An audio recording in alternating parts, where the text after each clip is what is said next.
Halo, Assalamualaikum warahmatullahi wabarakatuh. Apa kabar Anda semua? Semoga selalu dalam keadaan sehat walafiat. Ketemu di akhir pekan hari Jumat barokah ya. Mudah-mudahan hari Jumat ini membawa keberkahan buat kita semua dan mari kita saling mendoakan agar bukan hanya kita tapi seluruh bangsa Indonesia ini selalu dalam perlindungan Allah Subhanahu wa taala. Wah, di Jumat penting ini kita berdoa karena ini katanya hari yang mustajab, ya, salah satu hari yang mustajab untuk berdoa.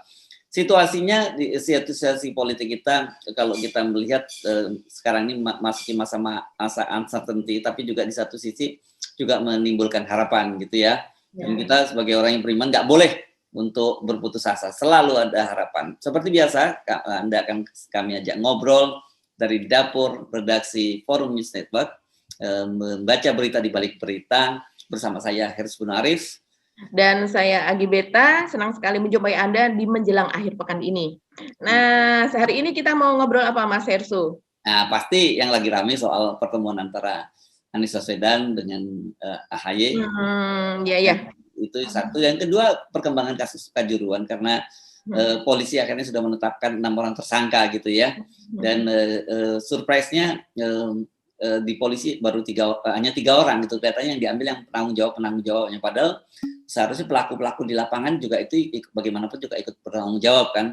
Kalau dalam konstruksi hukum pidana kan biasanya ada yang mid dader gitu, ada yang jadi aktor intelektual, ada pelaksananya gitu, itu yang harusnya. Tapi pengumuman polisi kemarin menyebutkan ada 3 orang, ada 1 dari penyelenggara Liga Indonesia sendiri dan kemudian panitia penyelenggara dan juga panitia keamanan gitu ya, ketua panitia keamanan yang dijadikan tersangka.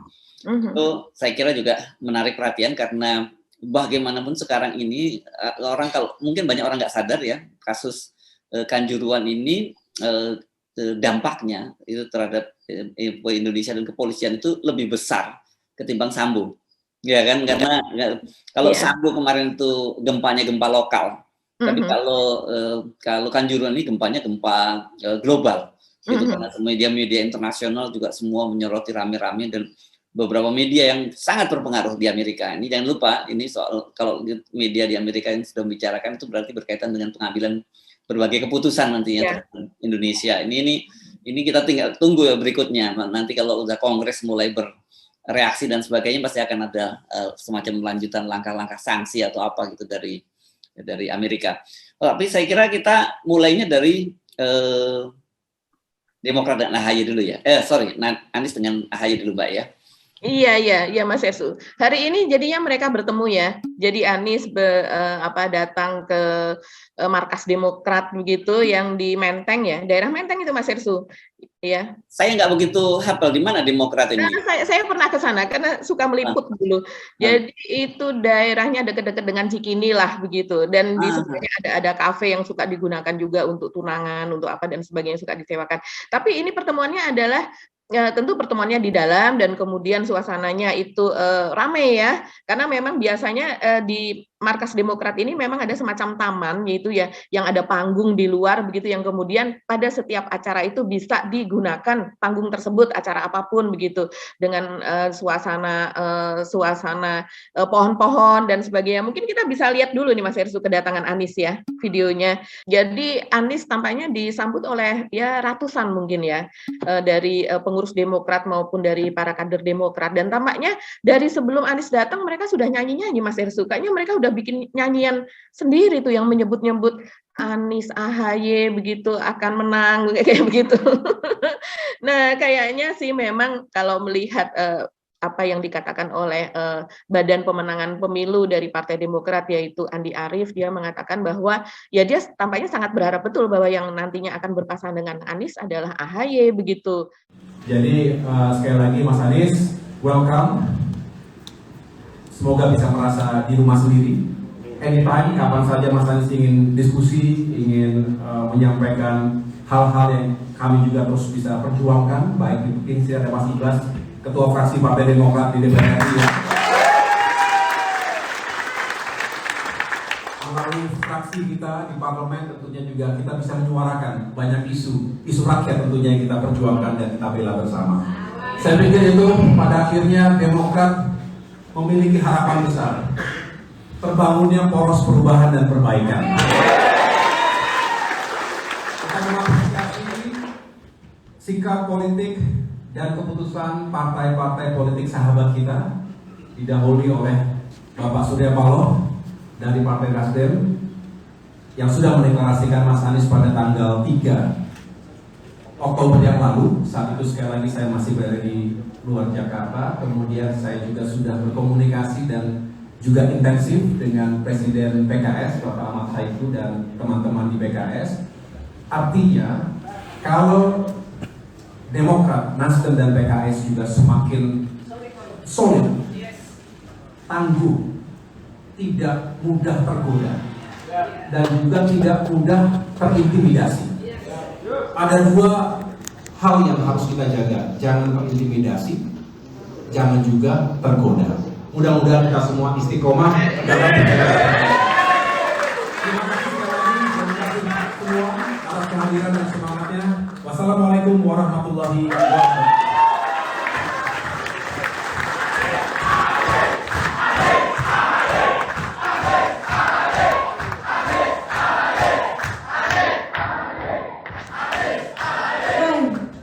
Terima kasih kita ucapkan kepada Ketum AHY, dan selanjutnya kita dengarkan bersama dan mari kita sambut Bapak Anies Baswedan. Kami persilakan.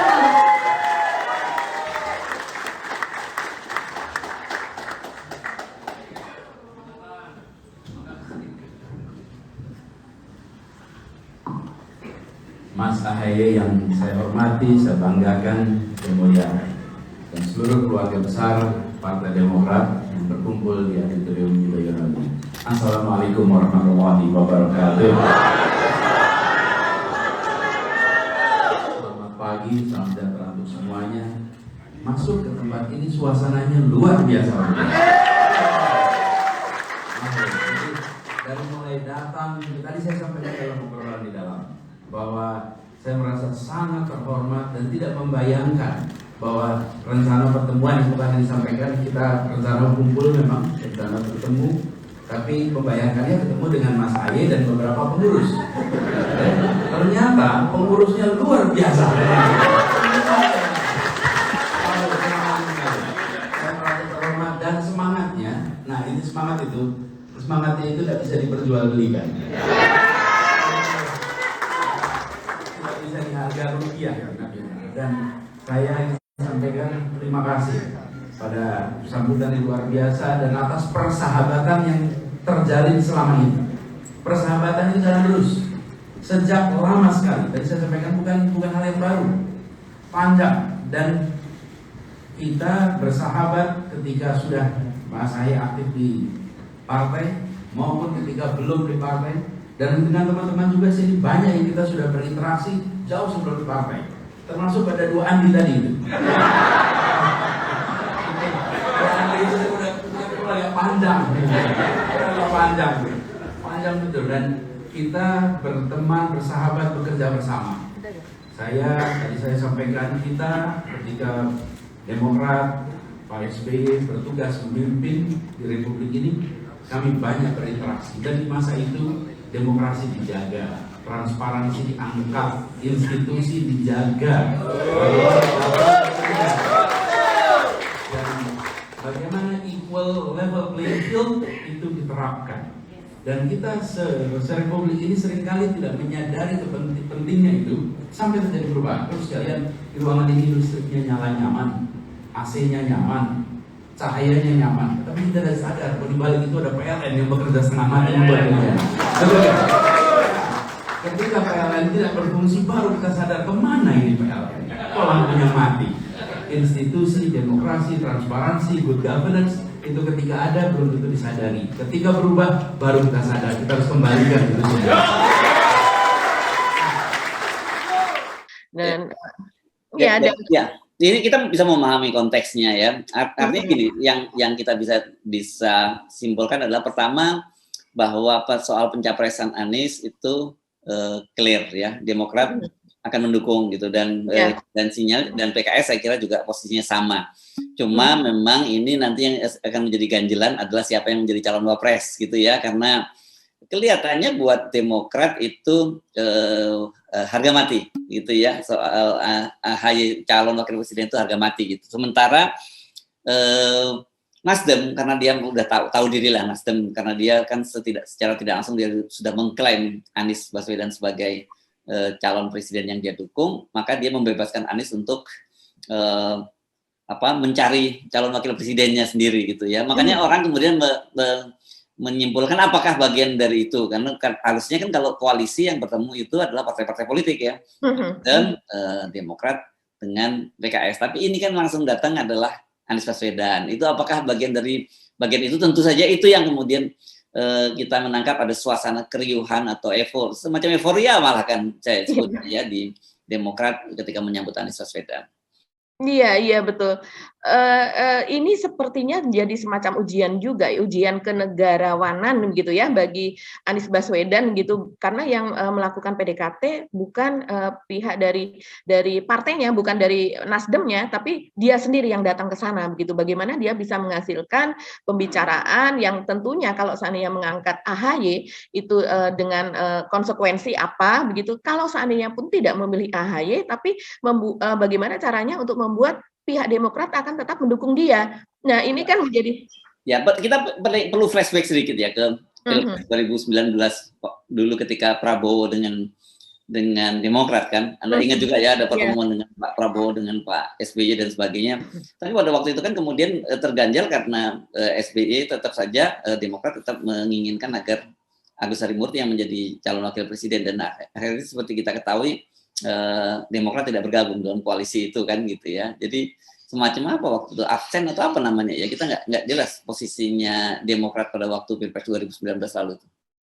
Iya, posisi Demokrat saat itu sangat mengambang begitu ya. Kita masih ingat bahwa pagi-pagi sebelum ke KPU ya waktu itu ya Mas Ersu, Pak Prabowo menjemput begitu ke rumah Pak SBY di daerah Patra kalau tidak salah gitu. Jadi mampir dulu ke sana begitu, dan kemudian ada yang menyaksikan pada waktu itu begitu mengatakan bahwa Ibu Ani gitu almarhumah dengan mata sembab begitu, entah terharu, entah ataukah kecewa karena Pak Prabowo tidak menunjuk AHY untuk menjadi wakilnya, kita tidak tahu begitu. Jadi memang nuansanya itu pada waktu itu sangat hiruk pikuk, ada kepanikan juga tanda tanya, karena memang deadline sudah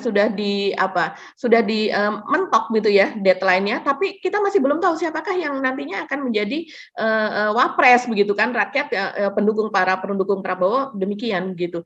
Tapi akhirnya pada last minute ketahuan bahwa ternyata memang Sandi yang maju, dan kemudian Pak Prabowo supaya terlihat supaya ngereh-reh gitu ya kalau dalam bahasa Jawa, supaya tidak terlalu ini, sehingga dia yang datang ke tempatnya Pak SBY gitu. Kita ingat dulu ada sebutan Jenderal Kardus juga yang disebutkan juga oleh Andi Arief.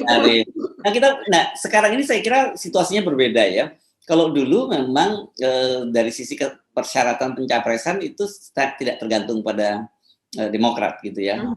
Jadi Pak Prabowo kalau toh kemudian Demokrat urung untuk mendukung ya tidak tetap memenuhi syarat pencapresan. Nah, kalau kali ini kan agak krusial situasinya ya.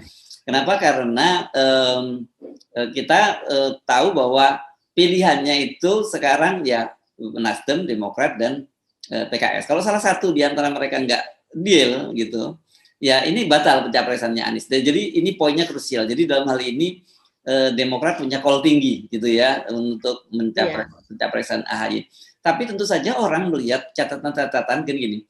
Hitung-hitungannya kan ini soal hitungan tidak sekedar harus jadi berjodoh dengan ini, tapi soal bagaimana dampaknya terhadap elektabilitas dan bagaimana saling menopang gitu ya. Saya kira dari sisi berbagai persyaratan dan sebagainya, AHY ini memang cukup menarik. Dia pasangan muda sama pasangan muda. Tapi saya mesti jujur ngomong, saya banyak sekali mendengar suara-suara di kalangan senior TNI yang berharap ya jangan AHY. Kenapa? Karena latar belakang AHY yang masih sangat junior kalau dari sisi hierarki kepangkatan di tentara. Nah ini boleh nggak sukai oleh teman-teman Demokrat, tapi itu realitas yang ada di kalangan para senior TNI. Ini penting juga, saya kira pasti akan menjadi pertimbangan bagi Anies Baswedan dan timnya dalam menentukan siapa yang akan menjadi calon wapres. Nah, pertanyaannya apa kalau kemudian AHY ini harga mati, dan kalau kemudian AHY tidak didukung menjadi cawapres, apakah kemudian dia juga akan bersikap sama seperti seperti pada Pilpres 2019 nanti muncul gubernur kardus gitu, jangan karena dulu kan Prabowo-nya disebut sebagai jenderal kardus, apakah Anies Baswedan akan dibilang intelektual kardus oleh Demokrat? Nah, kita nggak tahu, karena walaupun punya posisi yang strategis dan sangat menentukan bagi Demokrat, pilihannya juga Demokrat juga nggak banyak gitu. Dia mau bergabung kemana gitu ya? Iya, betul. Iya, sementara kalau seandainya Demokrat ini bergabung dengan Golkar, terus kemudian bergabung dengan Golkar, PAN, dan satu lagi P3, itu lebih rumit lagi, Mas Yesus, sesungguhnya di sana. Karena mereka juga pasti tidak akan menyerahkan calon itu kepada Demokrat, karena kan juga partai yang di atasnya Demokrat itu di atas Demokrat itu ada Golkar, dan sesudah Golkar itu kan Nasdem, begitu. Ya, dan kemudian di bawahnya memang baru P3, PAN dan sebagainya, itu di bawahnya Demokrat begitu. Tapi kan Golkar ini mereka pasti punya ini sendiri begitu, punya sendiri, dan dia tidak akan menyerahkan itu kepada Demokrat begitu, dan malah posisinya di sana menjadi lebih under lagi kalau menurut saya. Saya kira terutama elektoralnya ini. Saya kira ya, karena kalau, dan apalagi kita tahu di sana itu kan bloknya pendukungnya Jokowi gitu ya. Iya, betul. Dengan Puan saya kira nggak mungkin lah secara ini ya, dengan PDIP itu di luar soal ada politik perbaperan di masa lalu yang masih terus lanjut sampai sekarang antara Bu Megawati dengan Pak SBY. Tetapi juga ini pasangan juga nggak terlalu nendang lah kalau gitu, kalau dipasangkan, dan kemudian pertanyaan siapa yang menjadi presiden dan siapa yang jadi calon wakil presidennya, kan begitu. Iya. Sementara kalau ke Pak Prabowo juga nggak mungkin juga, apalagi katakanlah gitu pasangannya ini militer dengan militer kan nggak mungkin terjadi semacam itu. Jadi meskipun di sini Demokrat itu punya positioning yang sangat krusial, tetapi buat dia sendiri juga krusial juga kalau dia tidak mendukung pilihannya, kalau tidak Anies siapa lagi gitu. Nah, ini soal apa ya, soal kematangan, soal kerendahan hati dalam melihat soal itu, karena kalau tidak terjadi lagi nanti deadlock seperti pada waktu Prabowo tahun 2019, ya nanti semuanya nggak dapat tuh gitu ya. Ini bisa barji barbeh gitu ya, bubar siji bubar kabeh. Iya. Dan kalau sebenarnya sih ya itu betul kata Mas Hersu, ini perlu kerendahan hati, perlu penelahan, dan perlu juga ya, ini demi bangsa begitu ya. Kalau seandainya kita melihat track record dari AHY ini, memang dia adalah dia Adi Makayasa ya Mas Hersu, atau tidak? Makayasa, ya. Dia di Adi Makayasa, lulusan terbaik begitu dari Akmil, dan kemudian dia juga memiliki pengalaman untuk berdebat dalam bahasa Inggris dan sebagainya, tapi itu adalah pengalaman sebagai pelajar begitu ya, istilahnya masih sebagai mahasiswa, sebagai pelajar, bukan pengalaman di lapangan gitu, dan juga bukan pengalaman politik yang betul-betul menghadapi carut marutnya politik yang hitam, yang kelam, yang kayak begini, yang kita lihat seperti sekarang ini begitu, karena memang dia belum pernah betul-betul berada di dalam sistem pemerintahan begitu, mendapatkan tekanan bagaimana ketika dia berada di dalam sistem pemerintahan di mana rakyat itu meminta pertanggungjawabannya karena kamu saya gaji begitu. Kalau orang yang di pemerintahan kan seperti itu. Sementara kalau dia kan selama ini masih di partainya sendiri, yang dimana dia memutuskan apapun itu konsekuensinya adalah dia sebagai ketua umum partai berhadapan dengan masyarakat adalah masyarakat yang konstituennya sendiri yang mencintai dia, yang otomatis yang apapun yang akan dia lakukan mungkin akan baik-baik saja begitu. Ya. Tetapi kalau seandainya dia berada di dalam sistem pemerintahan, dia akan mengalami apa yang dialami oleh Menteri Perdagangan, apa yang akan dialami oleh Menteri Perindustrian, apa yang dialami kalau seandainya dia melalui jalur itu dulu, begitu ya, jalur dulu. Ya memang AHY ini jujur dia memang jadi ketua umum dia karena faktor Pak SBY, faktor keluarga itu. Memang dia berhasil selama memimpin Demokrat, dia berhasil menaikkan elektabilitas Demokratnya. Tapi dari sisi tadi Anda betul, dia tidak cukup matang di militer, dia pangkatnya hanya sampai level mayor. Kemudian dia tidak pernah terlibat juga di pemerintahan, bahkan di DPR misalnya. Beda dengan Ibas. Ya, Ibas yang justru lebih dulu malah berada di DPR. Jadi DPR ini kan bisa jadi tempat latihan mereka untuk deal-deal dengan partai-partai lain, dengan menteri-menteri dan sebagainya. AHY nggak punya pengalaman semacam ini, Betul. tapi memang kalau lihat performa, memang sih menarik lah pasangan muda gitu antara Anies dengan AHY. Tetapi sekali lagi saya mesti ingatkan bahwa tentu saja sebagai partai Demokrat berkepentingan untuk mendesakkan AHY sebagai calon wakil presidennya. Satu tentu saja bagian dari mimpi Pak SBY dan juga almarhum dulu Ibu Ani tentang bagaimana nanti AHY tampil sebagai pemimpin nasional gitu. Apalagi kan ini kita tahu bahwa AHY sendiri sebenarnya juga tidak ingin pada waktu itu mundur dari militer, tapi ya karena desakan keluarga itu ya akhirnya dia mengorbankan karirnya di militer. Nah, tetapi ini dampaknya ketika kemudian dia mau berhadapan dengan kontestasi level nasional seperti ini, itu tetap jadi handicap buat dia gitu. Dan kenapa? Dan di luar itu saya kira nanti kalau dalam Pilpres ini ada pragmatisme, Mbak. Saya kira soal elektabilitas itu saya kira yang jadi penting. Nanti soal apakah dia bisa memerintah atau tidak itu dua hal yang berbeda. Tapi soal elektabilitasnya bagaimana, apakah pasangan ini bakal mampu berhadapan dengan pasangan-pasangan lain, itu yang saya kira menjadi hal yang menarik. Di luar itu, tapi saya kira jangan lupa bahwa di balik ini masih ada kasus hukum yang menunggu, gitu ya. Menunggu Anies Baswedan, bukan karena Anies Baswedannya bersalah, bukan karena dia melakukan korupsi, tetapi memang ada kepentingan politik yang menggunakan instrumen hukum di situ. Nah, ini jangan dianggap main-main, karena ini kayak seperti aksiomanya politiknya, kira-kira semakin besar dukungan terhadap Anies Baswedan itu maka semakin mundur KPK gitu. Semakin lemah dukungan politik terhadap Anies Baswedan, KPK akan semakin maju lebih jauh gitu ya. Jadi kalau tiba-tiba misalnya ada tanda-tanda bahwa nggak deal dengan Demokrat, terus ini bisa terjadi KPK juga akan semakin maju lagi satu langkah. Kalau kemarin kan sempat mundur satu langkah gitu ya KPK. Iya, saya mendengar dari ahli hukum pidana ya, Bang Refli Harun itu ya. Saya melihat dia mengatakan Harun bukan Refli Harun atau Tata Negara ya. Dia tata negara ya. Tata negara ya dia ya. Dia mengatakan bahwa Alexander Marwata itu satu-satunya dari pimpinan KPK yang menjabat 2 kali gitu. Jadi hanya dia dan tentunya dia mensinyalir bahwa kalau bisa menjabat 2 kali itu adalah karena karena faktor kompromis, orangnya bisa diajak kompromi begitu. Menurut dia demikian. Itu pasti. Ya. Yeah. Pasti. Karena prosesnya kan deal politik di DPR. Kalau Anda perhatikan komisioner yang pada waktu itu keras gitu melakukan tindakan politik, dipastikan tidak terhadap korupsi, terhadap apalagi anggota-anggota DPR, dipastikan dia akan tidak terpilih lagi pada periode berikutnya gitu. Jadi kalau ada 2 sampai 2 periode di KPK, dia pasti bagian dari kompromi politik dengan DPR. Iya, betul. Dan kita tahu bahwa Alexander Marwata ini yang bisa berkompromi dengan Firly Bahuri begitu kan untuk mentersangkakan Anies dalam hal ini. Dan kemudian tapi walaupun yang terakhir Alexander Marwata ini dia men-challenge begitu ya bahwa akan buka-bukaan, tapi toh itu dibantah oleh Karyato bahwa itu tidak akan dilakukan karena memang ini seperti kata Mas Hersu ini pasti akan diganggu terus begitu.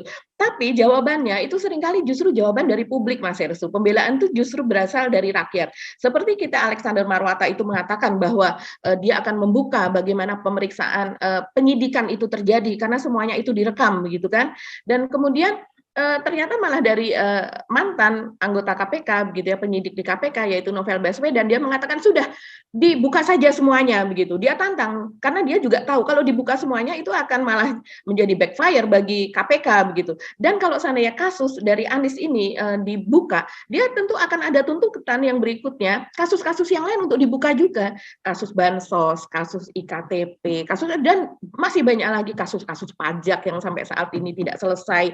Nah, itu menjadi backfire, challenge yang seolah-olah dia defensif, berani begitu, tapi terakhir ternyata malah dijawab yang seperti itu, dan masyarakat juga malah menantikan, ayo dibuka saja begitu kan. Ya kan ginilah kasus ini, mana ada kasus sampai gelar perkaranya sampai 3 kali gitu. Iya.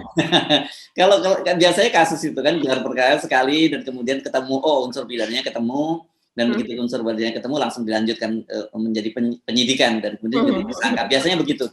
Kalau dari sisi dia biasanya kalau dalam gelar perkara ini cukup 2 saja alat bukti ya. Satu memang alat buktinya sendiri, yang kedua keterangan ahli gitu ya.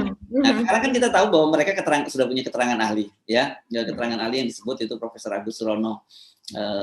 Yang kemarin katanya sih dia guru besar di Al-Azhar, tapi saya cek ternyata dia bukan home base-nya bukan di Al-Azhar. Dia memang mengajar di Al-Azhar, Profesor Agus Surono itu. Dan yang di dalam investigasi Tempo disebutkan bahwa ada Profesor Romli Atmasasmita yang menolak, tapi dia tidak bersedia. Tapi kita sekarang mendapatkan fakta bahwa pernyataan Romli Atmasasmita di media menunjukkan bahwa dia mendukung untuk dilakukan pemidanaan terhadap Anies Baswedan karena menurut dia Anies Baswedan punya mens rea, punya niat jahat dalam soal ini gitu.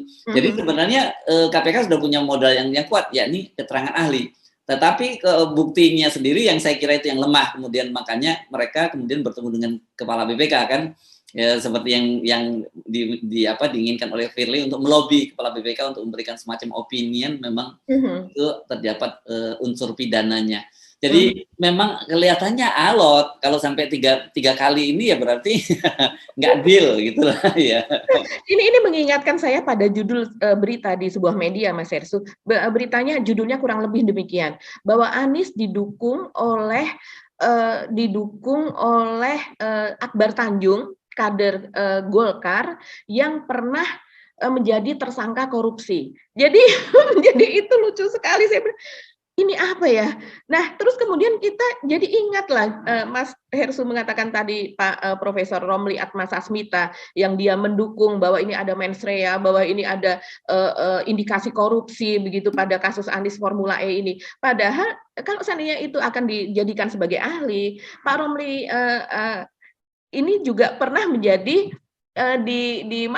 malah mendapatkan vonis 2 tahun ya Mas Hersu untuk kasus korupsi. Ya, kalau saya lupa berapa, 1 tahun atau 2 tahun dia pernah terlibat dalam korupsi Sismin Bakum ya pada waktu. Ya, Sismin Bakum pada tahun 2009. Administrasi hukumnya di Kementerian Hukum dan HAM. Dia pernah jadi dirjen di situ dan dia pernah terlibat dalam kasus menerima gratifikasi gitu, menerima suap ya. Iya betul, dan dia juga di situ faktor kebijakan juga Mas Hersu. Jadi dia membuat kebijakan bahwa itu digunakan oleh orang dalam sendiri ya, uang sekian miliar itu begitu, dan kemudian akhirnya dia juga menyebut nama Yusril dan sebagainya. Dia juga terlibat, kenapa hanya saya yang diproses dan sebagainya. Nah, tapi artinya begini, kalau dia seorang ahli begitu disebutkan dan dia akan dipakai oleh KPK, masa KPK memakai ahli yang sudah divonis, yang pernah gitu ya divonis menjadi seorang pelaku korupsi begitu. Saya tidak tahu apakah akhirnya beliau itu masuk ke penjara begitu ya, sempat dibui atau tidak, ataukah kemudian dia akhirnya bebas di MA dan sebagainya. Saya tidak mengikuti lagi tuh Mas Hersu, tapi ini pernah ada kasus begitu. Ya, dan sudah divonis gitu. Tapi itu kan saya kira bukan pokok persoalannya ya, karena ini soal sebagai saksi ahlinya. Nah, tetapi tadi itu bahwa ini clear, kita mesti nyatakan dengan tegas bahwa kasus ini bukan kasus hukum, ini kasus politik. Jadi makanya saya sebut tadi, semakin kuat dukungan politik terhadap Anies, maka KPK akan mundur. Kalau kemarin baru selangkah, yang tadinya mau buka-bukaan tapi tiba-tiba batal buka-bukaan gitu. Dan jangan lupa ya bahwa Karyoto ini secara hierarkis itu anak buahnya Alexander Marwata, karena dia kan deputy ya, sementara Alexander Marwata ini adalah wakil ketua KPK. Nah, ini jadi pernyataan dari Alexander diralat oleh anak buahnya sendiri gitu ya. Nah, ini kalau semakin kuat dukungan terhadap Anies, ini akan semakin mundur. Jadi ini pertemuan dengan Demokrat ini juga sangat menentukan apakah proses hukum ini akan berjalan atau tidak gitu. Apalagi kalau kemudian mereka dengan cepat deal dan ternyata kan rencananya tanggal 10 November mereka akan mendeklarasikan ini. Apakah karena ada kasus hukum ini kemudian dipercepat seperti langkah yang dilakukan oleh Surya Paloh? Menurut saya ini menjadi sangat menarik gitu, Mbak Agi. Iya betul Mas Hersu. Entah kita apakah betul nanti akan berpasangan dengan Demokrat begitu ya. Karena kalau ditanyakan kepada PKS juga mengatakan maksudnya berpasangan dengan AHY begitu. Dari PKS sendiri juga para petingginya mengatakan ya Mas AHY bagus gitu, kita masih mencari dan sebagainya begitu ya. Memang itu adalah pernyataan yang sampai sekarang pun masih mengambang, kita masih menebak-nebak, kita belum tahu hasilnya begitu ya. Nah, tapi saya rasa siapapun yang mendukung Anies ini Mas Herssu semuanya akan mendapatkan serangan. Nggak cuma Aniesnya aja begitu. Bahkan para pendukungnya, ya itu tadi yang saya sebutkan, Pak Akbar Tanjung saja kemudian dikorek-korek untuk kemudian ya masa seorang didukung tapi lo didukung sama yang pernah menjadi tersangka koruptor lo kan begitu kan ya. Nah ini ramai di media di Twitter, di medsos, di TikTok juga Mas Herssu. Itu bahkan wawancara dari media Kumparan yang diunggah di YouTube pada tahun 2019 kepada Anies yang pada saat itu menanyakan kesediaan Anies untuk menjadi capres pada Pilpres tahun 2019 itu sekarang digoreng lagi, rame lagi, dan seolah-olah itu adalah merupakan percakapan terbaru atau wawancara terbaru yang baru-baru ini ditanyakan kepada Anies, padahal kalau lihat wajahnya aja udah beda dengan wajah Anies yang sekarang begitu. Nah saya lihat ke belakang, oh ternyata itu wawancaranya ada di YouTube-nya media Kumparan begitu. Di situ memang ini yang kemudian kemarin ditanyakan kepada Ahmad Muzani ya, sekjen dari Gerindra begitu. Dan saya yakin sih Pak Muzani seharusnya udah pernah lihat itulah, masa nggak pernah, itu pernah viral kok dulu. Gara-garanya adalah untuk memecah suara begitu, karena Pak Prabowo terindikasi saat itu kuat begitu ya, cukup kuat untuk menghadapi Pak Jokowi, maka kemudian banyak yang mendekati Anies ini untuk mencalonkan gitu, sehingga untuk memecah suara sebagai capres ketiga. Nah, ketika itu menguat, kemudian banyak media yang memang mewawancarai Anies Baswedan gitu. Nah, kemarin ketika ditanyakan kepada Pak Muzani mengatakan bahwa coba tanyakan kepada Pak Anies deh, itu video asli atau bukan, atau hoax atau asli, dia mengatakan begitu. Tapi dia melanjutkan dengan, ya politisi, pemimpin itu yang dipegang omongannya, dia mengatakan demikian. Ya artinya dia kura-kura dalam perahu ini. Ya namanya usaha boleh lah Mbak. Namanya usaha pasti boleh karena orang tahu bahwa dengan pencalonan kalau jadi Anies yang capres ya buat Pak Prabowo itu berat gitu ya untuk lagi. Sementara buat Pak Prabowo dan Gerindra itu no or never. Oh saya kira nggak Gerindra lah, semua Gerindra, buat Pak Prabowo khususnya ya dan orang-orang lingkar dekatnya. Kalau bagi Gerindra secara umumnya yang penting pokoknya Pak Prabowo nyapres, itu kan dia pasti udah dapat kotil efeknya karena bagaimanapun juga pendukung Pak Prabowo ini ya lumayan banyak, ya lumayan besar juga dan daihat juga kan pendukung Pak Prabowo itu ya. Anda pasti bergaul sama emak-emak, paham masih ada emak-emak yang sampai sekarang pun tetap nggak mau move on dari Pak Prabowo sampai Pak Prabowo gabung dengan Pak Jokowi kan. Iya betul. Kalau emak-emak ini memang terbagi menjadi beberapa kalau yang saya lihat ya. Memang yang kagum kepada sosoknya Pak Prabowo. Itu mereka kemudian bahkan ingin menjadi anggota Gerindra dan sebagainya begitu ya. Nah, itu tapi itu jumlahnya tidak sebanyak ketika kita melihat emak-emak yang mendukung Pak Prabowo pada tahun 2019. Karena kemudian sebagian besar itu adalah menjadi karena Anies ini populer sebagai gubernur Jakarta, mereka kemudian beralih menjadi pengagum Anies gitu. Jadi apa namanya kalau mereka menyebutnya? Aniser begitu ya Mas Herssu. Mereka emak-emak Aniser ini terus kemudian beralih Aniser istilahnya ya, padahal ada juga anisisasi. Sekarang anisisasi itu nanti kalau orang yang nggak salah dikriminalisasi gitu. Iya, dan kemudian emak-emak inilah yang selama ini saya lihat mereka itu cukup banyak, mereka berjuang. Bahkan sekarang sudah banyak ya relawan-relawan emak-emak yang terbentuk di setiap provinsi begitu, yang tidak tergabung dalam relawan umum ya, tapi ini menjadi relawan emak-emak yang menjadi fenomena seperti tahun 2019. Ketika tahun 2019 itu kan ada relawan emak-emak dari kubu Prabowo itu yang di setiap provinsi ada begitu, dan di satu provinsi tidak hanya satu organisasi emak-emak, bahkan banyak. Nah ini saya lihat sepertinya kecenderungannya akan seperti itu Mas Herssu. Jadi ini memang beririsan ya antara pemilih Pak Prabowo dengan pemilih Anies ini beririsan. Jadi kalau dua-duanya maju ini pasti kelihatannya yang akan dirugikan adalah pasti Pak Prabowo gitu ya. Ya, kalau saya melihat sih demikian ya. Yang akan dirugikan Pak Prabowo dan kemudian juga mereka juga menunggu apa yang akan dikatakan oleh ulama. Kayaknya masih tetap ada itu juga. Nah, berkaitan dengan itu karena bagaimanapun juga meskipun sekarang ini stigma politik aliran itu mulai terkikis dari Anies Baswedan, tapi tetap saja orang memang melihat itu representasi Islam gitu ya. Karena itu saya kira dengan pertimbangan itu rasanya feeling saya peluang dari wakil calon presiden dari PKS itu berat ya, tipis gitu ya. Karena itu nanti segmennya nggak dapat segmen baru kalau dengan calon wakil presidennya dari PKS kan gitu. Betul. Karena, dan PKS pasti tahu lah soal itu. Meskipun makanya dia menyodorkan sampai 5 nama itu artinya pilihan deh, terserah deh salah satu dipilih gitu. Karena bagi PKS sendiri kalau toh tidak juga dipilih sebagai calon presiden, saya kok yakin ini bahkan dibandingkan dengan Nasdem sekalipun itu kotel efeknya itu yang paling besar pasti dapat itu atau PKS kalau Anies Baswedan. Iya, kalau saya melihatnya juga demikian. Walaupun sebetulnya Anies ini bukan representasi dari Islam yang Islam fanatik atau Islam yang sering disebut-sebut oleh para buzzer itu sebagai Islam radikal. Padahal mereka mungkin tidak pantas untuk disebut seperti itu begitu. Kalau saya ada Islam radikal juga pasti ada non-Muslim yang radikal begitu. Karena itu kan pemahaman terhadap agama itu orang kalau yang sudah menyeluruh tentang agama yang kemudian disebut radikal begitu kan. Nah, kita kembali ke situ. Kalau yang saya lihat sih sejauh ini sebenarnya pemilihan Anies itu kayak win-win solution ya Mas Hersu. Kayaknya dia ada di tengah gitu. Bahkan ulama pun yang dulu ketika mungkin dia mengusung atau mendukung dari Pak Prabowo itu juga sekarang juga berpikir untuk mengusung Anies walaupun mungkin dia hatinya ada di Anies begitu ya, tapi dia pasti menunggu juga apa yang akan terjadi begitu, karena memang mereka melihat apresiasi terhadap Nasdem gitu ya. Kalau yang saya lihat sih sejauh ini ya mereka mengapresiasi Nasdem yang mau menurunkan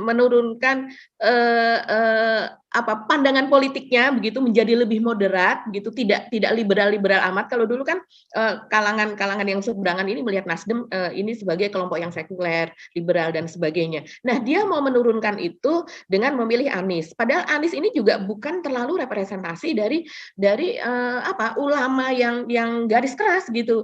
Dia adalah Islam moderat sih kalau saya lihat sih Mas Hersu begitu. Ya, bukan Islam kanan gitu ya, bukan yang kanan. Iya. Jadi kalau seandainya dikatakan bahwa Anies ini adalah memakai politik yang identitas dan sebagainya, dia sesungguhnya bukan identitas dari Islam yang itu begitu, yang sering dikatakan Islam cingkrang, yang dikatakan misalnya berbewok. Maaf ya, ini saya mengatakan demikian, tapi kita harus menyebutkan itu karena kenyataannya di lapangan memang seperti itu. Tapi yang kalau saya lihat sejauh ini Anies ini bisa merangkul. Jadi dia merangkul para pendeta, merangkul para pemilih yang berasal dari Kristen, yang berasal dari Hindu dan sebagainya yang ada di Jakarta.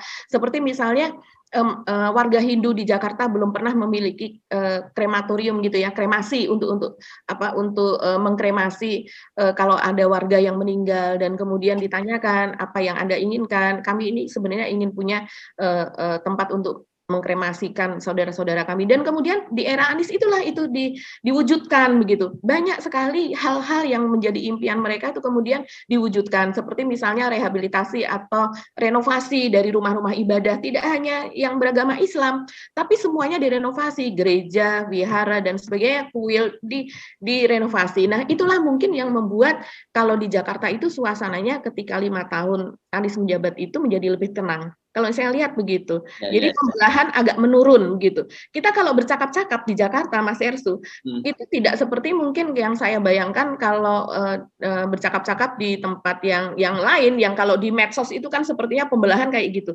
Sesungguhnya kalau di offline di Jakarta, percakapan tidak seperti itu begitu. Jadi orang katain misalnya misalnya dasar Jawa lu, misalnya kayak gitu. Dulu kan itu nggak apa-apa. Kemudian ketika itu terjadi pembelahan, kita sepertinya menahan diri untuk ngomong kayak begitu. Tapi sekarang itu menjadi hal yang biasa lagi, karena memang identitas nggak bisa dihilangkan ya.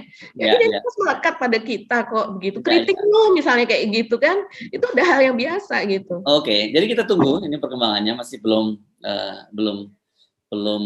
matang betul, belum solid banget gitu ya. Saya kira hari ini lebih pada penjajakan gitu ya, karena setelah nanti kan goalnya itu sebenarnya ketika partai-partai politik ini bertemu antara Nasdem dengan Demokrat dan PKS. Sebenarnya kan yang punya hajatan itu kan begitu, sementara Anies ini kan hanya pengantinnya saja kan gitu ya.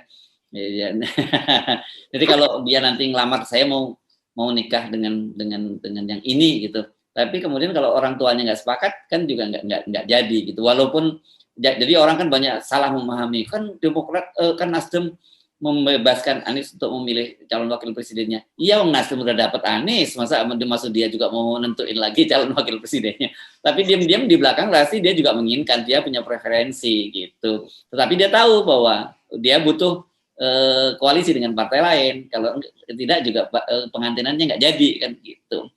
Iya ya, setidaknya dengan pertemuan mereka sekarang mudah-mudahan gitu ya.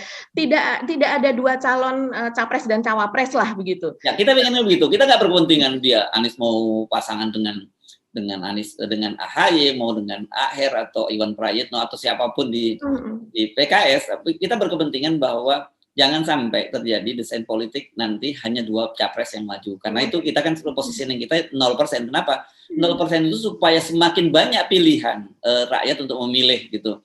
Karena kalau selama ini kan kita dibohongin aja gitu, cuma disuruh datang ke TPS, disuruh memilih satu di antara dua, dan kemudian yang kalah gabung.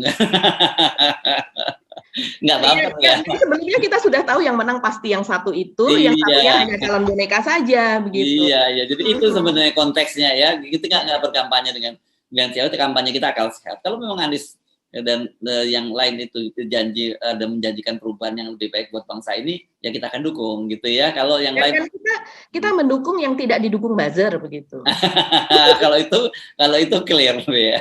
Saya kira clear. Kita pengen cuman bahwa Indonesia ke depan itu jauh lebih nyaman. Kita bisa kembali seperti dulu, di mana kita bisa enak bercanda dengan teman-teman yang beda pilihan politik, beda pilihan agama, beda suku, gitu bisa santai dengan enak gitu ya. Nah, sekarang belakangan ini kan jadi susah gara-gara pilihan politiknya. Itu dia ya. Siapapun presiden yang menjanjikan itu, yang bisa mengembalikan kohesi bangsa ini, kita akan dukung gitu ya. Nah, karena itu modal. Kalau kohesi bangsa sudah terbentuk, itu nanti soal ekonomi, soal apa kita bisa atasi bersama-sama lah. Itu bukan persoalan berat lah gitu.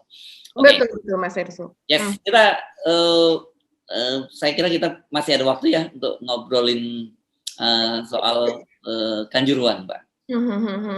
Silakan. Iya, Kanjuruhan ini kemarin sudah diumumkan ya Mas Ersu. Mas Ersu pasti sudah membahas juga di Ersu Bropoin dan lain sebagainya. Dan kemudian yang kita ada enam tersangka ya Mas Ersu. Dan kemudian apa yang kita inginkan agar para petinggi itu ikut bertanggung jawab, rupanya sampai saat ini juga itu belum ada begitu, belum ada titik terangnya bahwa mereka yang ada di atas ini perlu bertanggung jawab.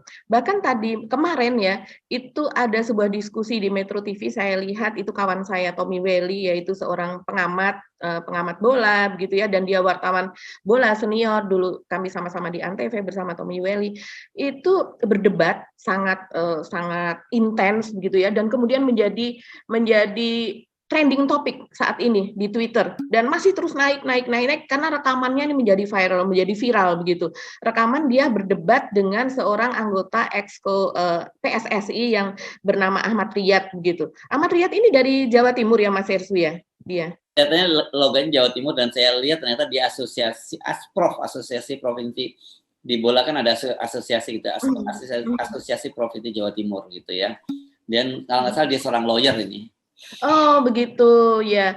Nah ini perdebatannya itu sungguh intens dan kemudian saat ini viral karena memang kalau menurut dari PSSI enak aja mundur gitu. Karena kalau menurut emang posisi dari Tommy Welly ini dan juga posisi dari berbagai media di dalam maupun di luar negeri, pengamat di dalam maupun pengamat di luar negeri, profesional bola di dalam maupun di luar negeri, itu memang mereka menginginkan agar PSSI ini pengurusnya mundur gitu. Karena baik itu direct, baik itu langsung maupun tidak langsung, mereka tentu bertanggung jawab terhadap hal ini, begitu Mas Ersu.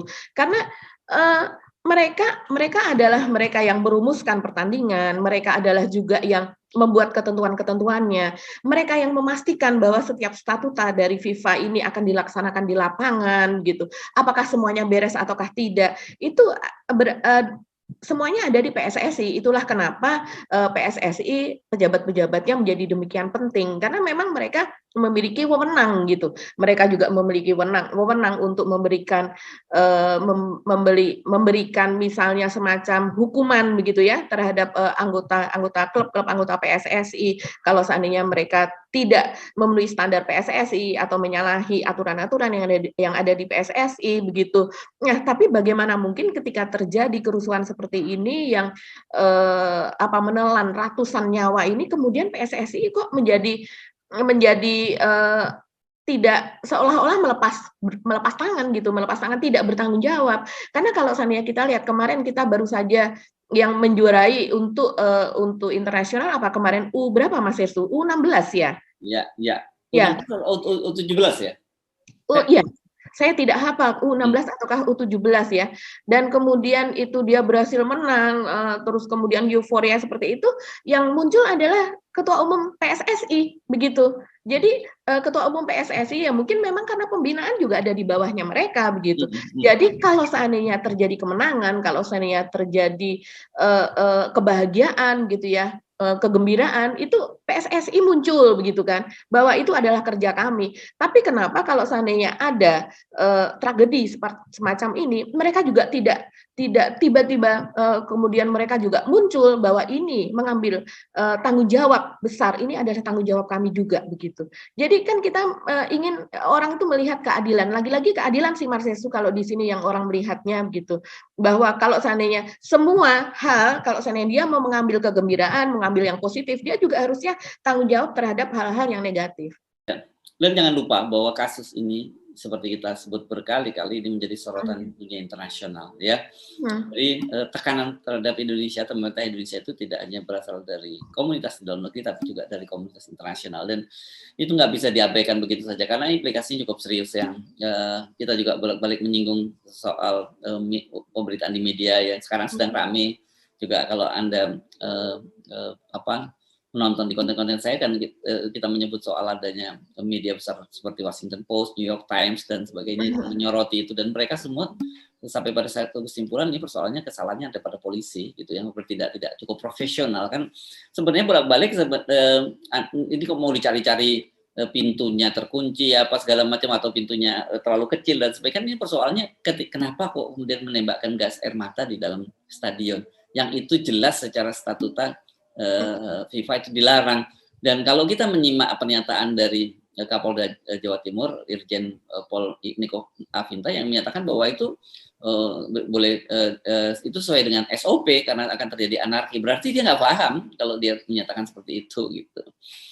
Ya, dan itu disorot sangat kuat begitu ya di media-media luar bahwa pertama, mereka sudah melanggar statuta tersebut. Dan kemudian media luar tidak hanya soal pelanggarannya, bahkan di Washington Post itu disebutkan bahwa mereka menghitung setidaknya polisi itu menembakkan 40 amunisi begitu. Memang amunisi itu macam-macam ya.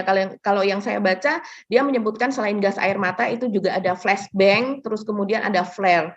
Flare itu adalah semacam sorotan yang kalau kita lihat gitu, sorotan yang kayak api begitu kan. Nah, kemudian kalau flashbang ini yang saya baca adalah seperti semacam masuknya itu ke dalam granat tapi tidak melukai gitu Mas Herssu. Itu kategorinya itu seperti itu. Jadi dia meledak. Kenapa disebut granat? Mungkin karena dia meledak ketika sesudah ditembakkan tapi dia tidak melukai, tapi dia menyebabkan efek kejut aja itu ya. Cahaya yang amat sangat terang sehingga menyebabkan orang yang melihatnya mengalami kebutaan sesaat sekitar 5-10 detik. Nah, ini kan sangat berbahaya. Posisi di sana adalah posisi orang yang ditembaki dengan gas air mata yang mereka juga sudah tidak bisa bernafas gitu, mengalami sesak nafas, dan kemudian juga ditembaki dengan flashbang seperti itu, dan kemudian mereka tidak bisa melihat kemana harus melangkah, dan efeknya katanya kalau seandainya ditembak dengan seperti itu, orang itu dengan otomatis dia akan terdiam gitu, mereka akan freeze begitu di lokasi karena memang tidak mengerti akan seperti apa. Sementara di sekitarnya itu adalah terjadi tumbuk-tumbukan gitu, saling mendorong. Nah, ini kita bisa bayangkan kalau media luar kemudian menulis soal ini, dan itu sudah gitu, sudah ditulis oleh The Washington Post, kemudian ditulis juga oleh The New York Times. Saya melihat itu, bahkan unggahannya kalau di Twitter itu kan sangat interaktif ya. New media ini kan kekuatannya adalah pada interaksi begitu, dan itu komentarnya sangat-sangat luar biasa, tidak bisa ditutupi, pokoknya tidak Ya, bisa itu dia. ditutupi. Semakin Anda tutupi, itu malah dampaknya semakin buruk. Saya kira mesti harus dibuka dan kita bisa menyampaikan pada Pak Kapolri khususnya bahwa penetapan 6 orang tersangka ini ternyata masih belum sesuai dengan ekspektasi publik gitu ya. Iya betul, sama sekali tidak sesuai dengan ekspektasi publik, karena yang di luar yang berkembang itu kan orang membuat judgement itu berdasarkan video atau berdasarkan gambar, Mas Irsu. Ya. Karena video atau gambar itu kalau yang asli tidak bisa direkayasa. Rekayasanya paling edit-edit yang saya lihat adalah misalnya ada video yang harusnya 2 menit itu menjadi 1 menit. Terus kemudian video yang ditambahi dengan lagu atau musik atau background seperti itu. Terus kemudian ditambahi dengan gambar, komentar gitu ya, dengan tulisan komentar. Tapi selebihnya video yang masif seperti itu sangat sulit untuk direkayasa, untuk dibuatkan itu adalah seperti misalnya ada unsur animasinya atau apa, sulit gitu. Apalagi kalau yang mengunggah itu dari berbagai akun gitu. Orang lalu membandingkan seperti The Washington Post, dia mengatakan bahwa dia mengumpulkan sekitar 100 video lebih begitu, dan selain itu juga dia mendatangi para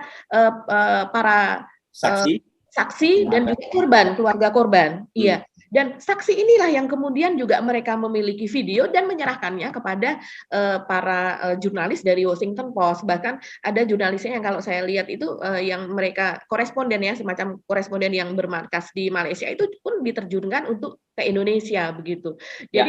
Jadi ini kan jangan main-main deh gitu ya untuk TGIPF ini, karena ini akan berhadapan dengan jurnalis profesional, dan jangan lupa jurnalis profesional itu tidak hanya dididik untuk menulis gitu, mereka pun mendapatkan pendidikan untuk itu, memilah fakta, menyusun bukti, dan kemudian menggabungkannya menjadi sebuah tulisan atau narasi yang profesional begitu. Ya. Oke, jadi ini masih banyak ketidakpuasan dan saya kira kita akan amati sama seperti kayak kasus Sambo dulu kan ya. Pelan-pelan kan tekanan publik itu ya akhirnya lama-lama mulai dibuka lebar walaupun belum dibuka selebar-lebarnya. Tapi sekali lagi saya ingin mengingatkan bahwa kali ini Anda tidak hanya berhadapan dengan netizen di dalam negeri, tapi Anda berhadapan dengan komunitas internasional. Yang saya kira kalau tidak ditangani dengan proper ini dampaknya akan sangat buruk, tapi buat pemerintahan Indonesia. Itu yang bagi ya, kita mesti mengakhiri perjumpaan kita kali ini. Saya Subno Arif. Dan saya Agi Beta, terima kasih atas perhatian Anda. Tetap salam 0%. Wassalamualaikum warahmatullahi wabarakatuh.